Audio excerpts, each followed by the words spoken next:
మీ అందమైన ప్రయాణం ప్రారంభించండి. 49 మీ తల్లిదండ్రులు కావాలనే కలలను సాకారం చేయడానికి సహాయపడుతుంది. నమస్తే రమగారు. నమస్తే జయ.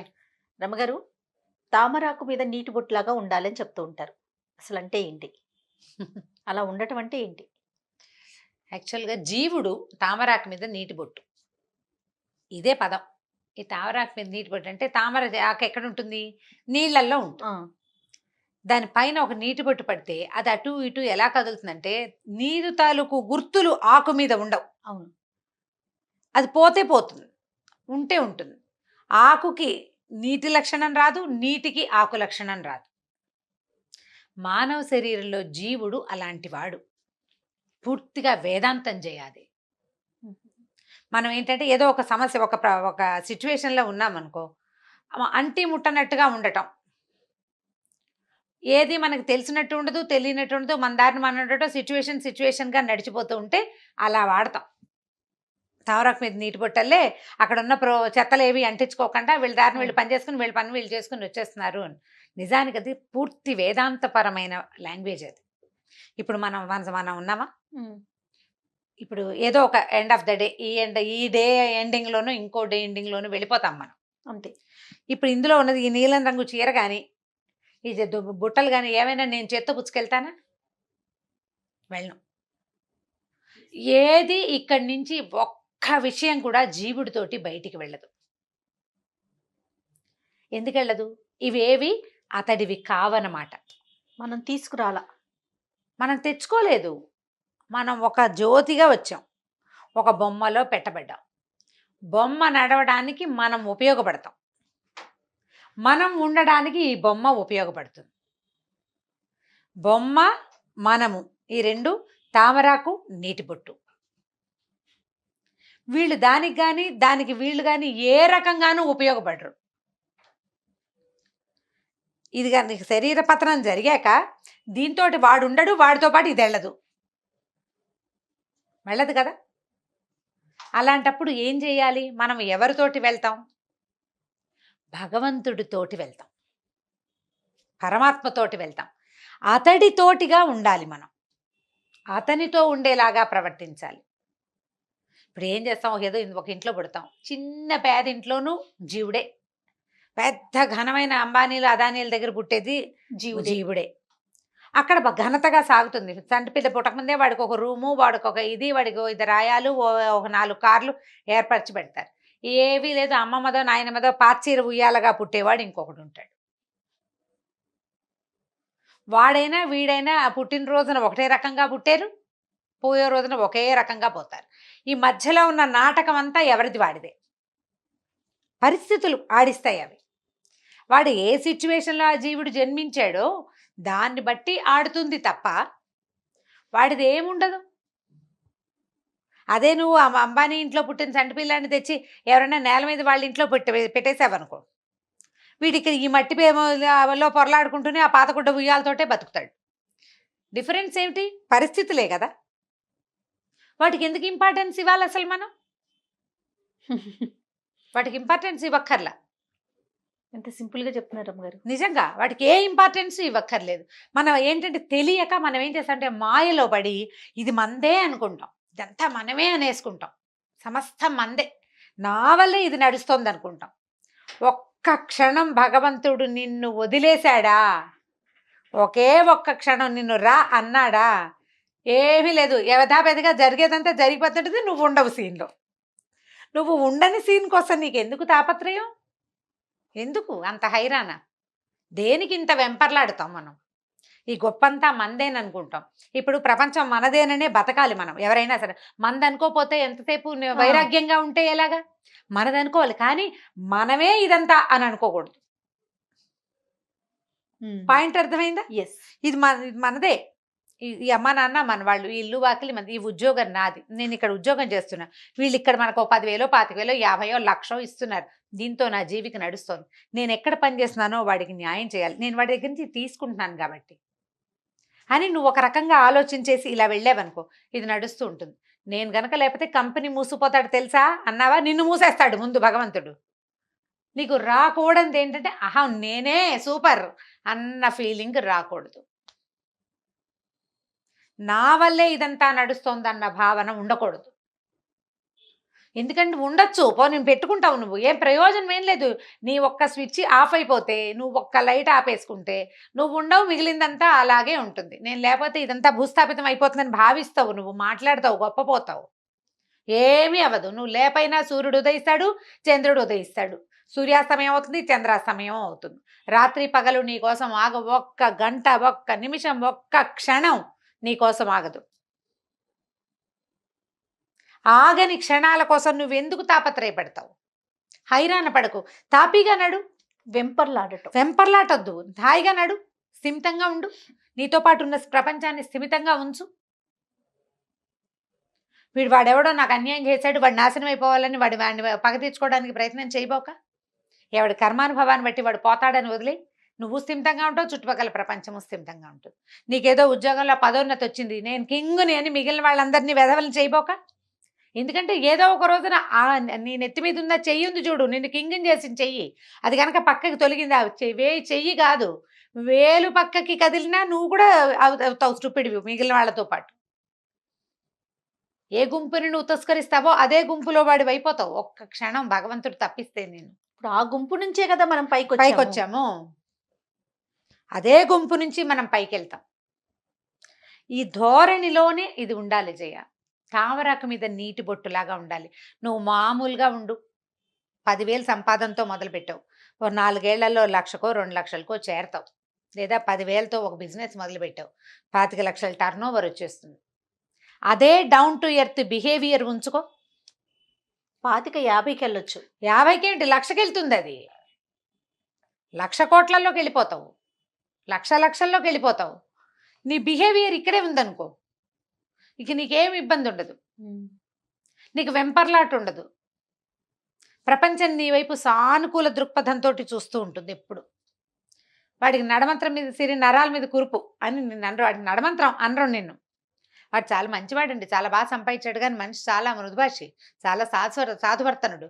ఈ మంచి మాటే నువ్వు ఉంచుకుంటావు. నువ్వు రేపొద్దున ఏదైనా తీసుకెళ్తావంటే ఈ కోట్లు తీసుకెళ్ళవు, నీవు నా సాధువర్తనుడు అనే మాట ఉంది చూడు, అది నీతోటి వస్తుంది, దాన్ని తీసుకెళ్తావు నువ్వు.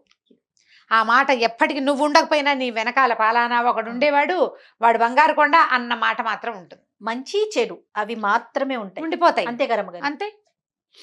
నువ్వు మంచే ఉంచుకో. మళ్ళీ ఇంకొకటి ఉంది, ఆ మంచి నీ వెనకాల వస్తుంది. నువ్వు వెళ్ళిపోతావు శరీరాన్ని వదిలేసి, నీ వెనక ఆ మంచి వస్తుంది. నువ్వు ఏం చేసినా ఇది నాదే, నేనే, ఇదంతా నాదేనన్న భావన మానేసి చేయవలసింది సజావుగా చేయి. భగవంతుడు అనుకూలించాడు, చేస్తున్నాను, భగవంతుడు ఆజ్ఞించాడు, చేస్తున్నాను. మిగిలిన వాళ్ళంతా సహకరించారు కాబట్టి టీం వర్క్ వల్లే ఈ పని అయిందనుకో. ఇదంతా నేనే పగలదీశాను అనుకుంటే ఏం లాభం లేదు, అనుకోవద్దు అట్లా. ఒక పాత కథ ఒకటి ఉంది, చిన్న కథ, కానీ అది ఎంత ఇంట్రెస్టింగ్గా ఉంటుందంటే 3-4 సందర్భాల్లో ఆ కథని నేను పెద్దవాళ్ళు ఎవరో చెప్తుండగా కూడా విన్నా, నాకు భలే నచ్చుతుంది. ఒక కోటీశ్వరుడు ఒక ఆయన ఉన్నాడు. అయితే ఆయన తన భార్యకి ఏం చెప్పాడంటే, అమ్మాయి బాగా కొంచెం పిండి వంటలు అవి మంచి మంచిగా వండుకో, ఏటవతల నా స్నేహితుడు ఒక ఆయన సన్యాసి వచ్చి అక్కడ వేడిది చేశాడు, నాకు ఇవాళ రావటం కుదరదు, చాలా వ్యవహారాలు ఉన్నాయి, బాగా చక్కగా పిండి వంటలు 4 రకాల కూరలు చెప్పాడు, ఈ 4 కూరలు 4 పిండి వంటలు, అన్నం, రొట్టెలు, పప్పు, పాయసం అన్నీ చేసుకో, అక్కడి నుంచి ఆ పక్క వాటిని ఏమంటారు అపడాలు అవి వేయించు, ఒక గంపలో సర్దిపెట్టు అని చెప్పాడు. అన్నీ సర్దింది ఈవిడ. ఏమంటే ఇదిగో భోజనం రెడీ అని, నేను బయటకు వెళ్తానని చెప్పా కదా, ఈ గంప పుచ్చుకొని నువ్వు వెళ్ళు, మా స్నేహితుడు సన్యాసికి భోజనం పెట్టమన్నాడు అనేసరికల్ సరే ఈవిడ బయలుదేరింది. వీళ్ళు ఇల్లు నుంచి ముందుకెళ్తే ఒక ఏరు అడ్డం వస్తుంది, ఆ సన్యాసి ఏటవతలున్నాడు, ఏరు పొంగుతోంది. ఈవిడ మళ్ళీ వెనక్కి వచ్చింది, ఏమండి నన్ను వెళ్ళమన్నారు, పనివాడి చేతికి ఇస్తానంటే కుదరదన్నాడు ఆయన, పనివాళ్ళకి ఇవ్వకూడదు, అయితే నేను పెట్టాలి లేకపోతే నువ్వు పెట్టాలన్నాడు.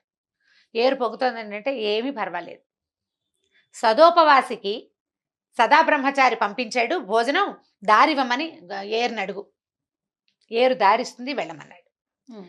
ఆయన సన్యాసి దగ్గరికి వెళ్ళి ఆయన భోజనం అయ్యాక ఆయన మంత్రాక్షతలు ఒక తాయెత్తు ఇస్తాడు, అవి చేత్తో పుచ్చుకురా అని చెప్పాడు.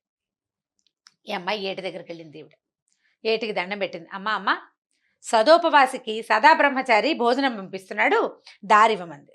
ఆ ఏరు ఇట్లా పొంగుతున్నది, నిదానంగా అయిపోయింది, నడిచి వెళ్ళిపోవచ్చు, ఏరు దాటి నడుచుకుంటూ పోయింది. చిన్నగా తుప్పర పడుతోంది వాన, సరే గంప నిండా ఆహార పదార్థాలు పట్టుకెళ్ళింది. ఆ సన్యాసి దగ్గరికి ఒక చిన్న కుటీరం దగ్గర కూర్చున్నాడు. ఆయన తీసుకెళ్ళింది. భోజనం తెచ్చానండి అంది. చక్కగా అన్ని పదార్థాలు వేసుకుని సాంగంగా హాయిగా తిన్నాడు ఆయన. తిన్న తర్వాత మంత్రాక్షతలు తాయెత్తు ఈవిడ చేతిలో పెట్టాడు. అవి రెండు చేత్తో పుచ్చుకుంది. మళ్ళీ ఏటి దగ్గరికి వస్తే ఏరంతా పొంగిపోతుంది. మళ్ళీ అయ్యి బాబా ఇదేంటి మళ్ళీ పొంగిపోతుందని మళ్ళీ ఆయన దగ్గరికి వెళ్ళింది. బాబు ఏరు పొంగిపోతుందండి, మరి నేను వెళ్ళాలి ఇంటికి వెళ్ళాలంటే, ఎలా వచ్చావో అలాగే వెళ్ళమ్మా అన్నాడు. నువ్వు వచ్చేటప్పుడు కూడా ఏరు పొంగుతోంది కదా, పొద్దునుంచి పొంగుతూనే ఉంది, ఎలా దాటొచ్చావు అలా వెళ్ళిపోమన్నాడు. కాదండి మా ఆయనేమో సదోపవాసికి సదా బ్రహ్మచారి భోజనం పంపిస్తున్నాడు, దారిమ్మని చెప్పమన్నాడు, చెప్పేసరికి ఏరు దారిచ్చిందండి, మీరు కూడా ఏదైనా చెప్తారా? సరేనమ్మా ఓ పని చేయి, ఒక పని చేయి, సదా బ్రహ్మచారికి సదోపవాసి మంత్రాక్షతలు ఇచ్చాడు, దారి ఇవ్వమని అడుగు ఏటిని అని చెప్పాడు. ఈవిడ వెళ్ళి ఏరు దగ్గర నుంచి దండం పెట్టింది. ఏరు తల్లికి దండం పెట్టి, అమ్మ సదా బ్రహ్మచారికి సదోపవాసి మంత్రాక్షతలు పంపించాడు, అవి తీసుకెళ్తున్నాను, దారివ్వవా అని. ఏరు నిదానంగా అయిపోయింది. ఈవిడ దాటుకుంటూ పోయి ఇంటికి వెళ్ళి బుట్ట నెత్తి మీద పెట్టుకుని ఇంటికి వెళ్ళింది. బుట్ట ఒక పక్కన బారేసింది. ధుమధుమలాడుకుంటూ పోయింది ఇంట్లోకి. పోయేసరికల్ భర్త అన్నాడు, ఏమే ఆయన భోజనం చేశాడా అంటే, తిన్నాడు శుభ్రంగా. సరే ఏమైనా అక్షతలు అవి ఇచ్చాడా అంటే, ఇదిగో అక్షంతలు, ఇదిగో తాయెత్తు, పద అన్నం తిందు కానీ నువ్వు కూడా అంది. నాకేం అన్నం అక్కర్లేదు, గిన్నం అక్కర్లేదు. బుట్ట నిండా అన్నం పట్టుకెళ్తే మొత్తం మెక్కేశాడు బకాసురుడిలాగా. ఆయనేమో సదోపవాసి, నాతో కాపురం చేసి 10 మంది పిల్లలు తండ్రి అయ్యావు, నువ్వేమో సదా బ్రహ్మచారివి, మీ ఇద్దరి బోడి పేర్లు చెప్తే ఏరేమో ఆగిపోయింది. ఆయన ఉపవాసం ఏమిటి, నువ్వు బ్రహ్మచారివి ఏమిటి? నీకేమో పెళ్ళయింది, నేను పెళ్ళాన్ని తగలబడ్డాను, 10 మంది పిల్లలు ఉన్నారు నీకు, నువ్వు బ్రహ్మచారివా? బుట్టడు అన్నం పట్టుకెళ్తే 5-6 తినే అన్నం మొత్తాన్ని తినేశాడు ఆయన, ఆయనేమో సదా ఉపవాసి. ఏమిటి నాకేమి అర్థమే కావటం లేదు, మీరు మీ పద్ధతులు, మీ మాటలు చెప్తే ఆ ఏరు ఊరుకోవటం ఏమిటి, ఆ దానికి పిచ్చో నాకు పిచ్చో నాకు అర్థం కావట్లేదు అంటే, ఆయన అన్నాడు, నీకు అర్థమయ్యేలా చెప్తా లేవే, అన్నం తిను అన్నట్టు. నేను తిన్నాను అనేసరికి ఏం చేశాడు, మూల ఒక కత్తి కటారు పెట్టున్నాయి ఆయన, ఆ కత్తి తీసి చంపేస్తాను అన్నం తిని ముందు అన్నాడు. అనేసరికి ఆవిడ ఏదో గుణవపోయింది. ఆయన ఏం చేశాడు, మెడ మీద అనించాడు కత్తి. హడిలిపోయింది ఆవిడ, మొగుడు నిజంగా చంపేసేలాగా ఉన్నాడు అనుకుంది. సరే కూర్చుంది, ఏదో గబగబా తినేసింది 4 ముద్దలు. ఇప్పుడు చెప్పండి ఏమే కూర బాగుందా అన్నాడు. ఆవిడ అయోమయంగా చూసింది. పప్పులో ఉప్పు సరిపోయిందా, చారు బాగుందంటే, ఏమో నాకేం తెలుసు, తిన్నావు కదే అన్నాడు. తిన్నాను అనుకో, నువ్వు కత్తుచ్చుకుని పొడి చేస్తానంటుంటే అసలు ఆ మాటలేంటో, నువ్వు కత్తుచ్చుకు పొడి చేస్తానంటావు, ఈ 2 వ్యవహారాల మధ్యలో నా బుర్ర పని చేయలేదు, నాకు అసలు అన్నం మీద ధ్యాస లేదు, నువ్వు తినమన్నావని తిన్నాను, పప్పు తిన్నాను, చారు తిన్నాను, నాకు గుర్తు కూడా లేదు. మేము కూడా అంతేనే అన్నాడు ఆయన. వివాహం చేసుకున్నాను, భార్యతో కాపురం చేయాలి, ఆమెకు న్యాయం చేయాలి, అందుకని నీతో కాపురం చేశాను, నీకు సంతానం కలిగారు. ఆయనకి స్నేహితుడు భోజనం పంపించాడు, ఒక స్త్రీ ఏరు దాటి అన్నం పట్టుకొచ్చింది, తిన్నాడు. ఆయనకి అన్నమూ అక్కర్లేదు, నాకు సంసారము అక్కర్లేదు, ఆయన ఎప్పుడూ ఉపవాసే. కూర బాగుంది, చారు బాగుంది, మళ్ళీతే అన్నాడా నిన్ను? ఆయన ఎన్నాళ్ళైందో తెలుసా అన్నం తిని? 1.5-2 ఏళ్ళు అయింది, ఇవాళ తిన్నాడు, నువ్వు పెట్టావు. ఆయనకి అన్నం అక్కర్లా, నువ్వు పెడితే తింటాడు. నాకు కూడా సంసారం అక్కర్లేదు, నేను సంసారంలో ఉన్నాను కాబట్టి సంసారిగా ఉన్నాను, ఇవి మాకు అవసరం లేదమ్మా, అందుకని నేను ఎప్పుడూ బ్రహ్మచారినే, ఆయన ఎప్పుడూ ఉపవాసే, అందుకే మా మాట ఏరు నమ్మింది అన్నాడు. నీకు ధ్యాస లేదు, నీకు ఇది నాదేనన్న భావన లేకపోతే అదేది నీది కాదు, అంతా నాదేనంటే నీదే, అవన్నీ నీ నెత్తి మీదే ఉంటాయి, ప్రతిదీ నాకే కావాలంటే నీ నెత్తి మీదే ఉంటాయి, అందులో తప్పులు ఒప్పులు గిప్పులు అన్నీ నీవే. నువ్వు ఇదంతా భగవంతుడిది అనుకో, దీంతో నాకు ఏ సంబంధము లేదు, పని చేయమన్నాడు చేశాను, నేను చెయ్యాలి కాబట్టి చేశాను, సరిగ్గా చెయ్యాలి, నేను త్రికరణ శుద్ధిగా పనిచేయాలి కాబట్టి చెయ్యి, దాన్నే తామరాకు మీద నీటి బొట్టులాగా ఉండటం అని చెప్తారు. ఎంత మంచి కథ రమ్మగారు. ఇది వినడానికి అత్యంత సింపుల్ విషయం చేయ, దీన్ని అప్లై చేయటం చాలా కష్టం, ఎంత కష్టమో. ఇందులోనే ఉంటూ ఇది నాది కాదు అన్న భావన, నేను దీని నుంచి వేరు అనే భావనని డెవలప్ చేసుకోవటం బహు కష్ట సాధ్యమైనది. ఒకసారి నీకు అర్థమైతే చేయగలుగుతావు, నీకు అర్థం కాకపోతే చేయలేవు. నీకు అర్థం కావాలంటే నేను అనేవాడిని నా ప్రమేయం లేకుండా వచ్చాను, నా ప్రమేయం లేకుండానే నేను వెళ్ళిపోతాను, ఇందులో ఏ ఒకటి నాతోటి రాదు అనే భావన నీ బుర్రకెక్కాలి. అంత వేదాంతం ఎక్కించుకోలేకపోయినా, అంత వేదాంతం ఎక్కించలేవు. నువ్వు ఒక ఉద్యోగం, ఒక వ్యాపారం, నాలుగు రకాలుగా కష్టపడి నువ్వు పైకొచ్చినప్పుడు ఇదంతా నేనే, నేనే, నాదే, నాదేనన్న అతి నేను అనే భావనలోకి వెళ్ళకూడదు. ఈ అతి నేనుతో కళ్ళు తలకెక్కినాయి ఇలాంటి మాటలు అవును, వింటుంటాం. అవును. ఆ కళ్ళు తలకెక్కిపోకూడదు, ఎక్కకూడదు. నీ వల్ల ఇతరులకి ఆ భావన రాకూడదు. నీకు రాకూడదు. నీకు రాకపోతే ఎవరికీ రాదు. నువ్వు డౌన్ టు ఎర్త్ ఉండు, నువ్వు ఎప్పుడు డౌన్ టు ఎర్త్. ప్రపంచం దృష్టిలో కూడా నువ్వు అలాగే ఉండగలుగుతావు. అప్పుడు నువ్వు భగవంతుడికి చేరువవ్వగలుగుతావు. పూజ చేస్తే చేరువవ్వవు, భావంలో రావాలి అది. ఇదంతా భగవద్ అనుగ్రహం. ఆయన ఒప్పుకున్నాడు కాబట్టి, భగవంతుడు ప్రకృతి మన ఇది చెయ్యనిస్తోంది కాబట్టి అనే భావనతోటి పనిచేస్తే నువ్వు ఎంత బ్రహ్మాండమైన పనైనా చేస్తావు. శ్రీకృష్ణుడు గోవర్ధన గిరి పర్వతాన్ని ఎత్తాడు. వీళ్ళందరినీ రక్షించటానికే నేను ఇది చేయబోయాను అని అనుకున్నాడు. నేను చేయగలను అని చేయలేదు. నేను మాత్రమే చేయగలను అనే ఆ ఊహే అనలేదు. లేదు ఆయనకి. అనలేదు, వీళ్ళందరినీ రక్షించాలి. ఏ గోవర్ధన గిరికి మనం నమస్కరిస్తున్నామో ఆ గోవర్ధనమే మనని కాపాడుతుందని నమ్మాలి. నేను అనే భావన లేదు అక్కడ. ఆ నేనుని వదిలిపెట్టాలి. అహంకారాన్ని మనుషులు తగ్గించుకుంటే అప్పుడు ఈ తామరాకు మీద నీటి బొట్టులాగా ఉండటం అనేది కాన్సెప్ట్ కుదురుతుందన్నమాట మనకి. చిన్న విషయానికి ఎంత అర్థం దాగుందండి. అదే కదా, మనం దాన్ని అన్నిటికీ వాడేసుకుంటాం. అన్నింటికి వాడేస్తాం. అద్భుతం రమ్మగారు, సూపర్. ఖచ్చితంగా నేర్చుకోవాలి, నేర్చుకోవాల్సిందే. ప్రాక్టీస్ చెయ్యాలి. అది అంతే కదండి. అవును. అది ఒక రోజుతో వచ్చేసేది కాదు, ఒక కాదు. క్షణంతో కాదు. నిరంతరం ప్రాక్టీస్ చేస్తూ ఉండాలి. మనకి మనం ఆలోచించుకుంటూ ఉండాలి, ఉండాలి. నేనేం చేస్తున్నాను, ఎట్లా వెళ్తున్నాను. అవును. సూపర్. నమస్తే. నమస్తే జయ. ఈ వీడియో కనుక మీకు నచ్చినట్లయితే లైక్ చేయండి, షేర్ చేయండి. మరిన్ని ఇంట్రెస్టింగ్ వీడియోస్ కోసం మా ఛానల్ని సబ్స్క్రైబ్ చేసుకోండి.